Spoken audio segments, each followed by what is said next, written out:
এক রাজা ইমাম সাহেবকে তার রাজ দরবারে ডাকলেন। রাজার মনে অহংকার ছিল, তাই তিনি ইমাম সাহেবকে অপমান করতে চাইলেন।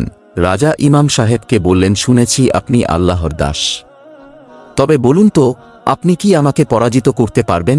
ইমাম সাহেব শান্ত ভঙ্গিতে বললেন, রাজাধিরাজ, আমি তো আপনার চেয়ে ছোট মানুষ, তবে আল্লাহর ইচ্ছায় সব সম্ভব। রাজা হাসলেন এবং বললেন, তাহলে প্রমাণ করুন। কাল সকালে আপনাকে এমন প্রশ্ন করব যার উত্তর দিতে না পারলে আপনাকে শাস্তি দেওয়া হবে। পরের দিন রাজা ইমাম সাহেবকে প্রশ্ন করলেন, আমার রাজত্বে সবচেয়ে বড় শক্তি কি? ইমাম সাহেব কিছুক্ষণ চুপ থেকে বললেন, রাজাধিরাজ, আপনার রাজ্যে সবচেয়ে বড় শক্তি হল আপনার প্রজাদের দোয়া। আপনি যদি ন্যায় বিচার করেন, তারা আপনাকে ভালোবাসবে এবং আল্লাহ আপনাকে ক্ষমা করবেন, কিন্তু অন্যায় করলে তাদের অভিশাপ আপনার পতনের কারণ হবে। রাজা স্তব্ধ হয়ে গেলেন। তিনি বুঝলেন, সত্যিকার ক্ষমতা প্রজাদের ভালোবাসা ও আল্লাহর কাছে আত্মসমর্পণে। সেই দিন থেকে তিনি ন্যায়বিচারী শাসক হয়ে ওঠেন।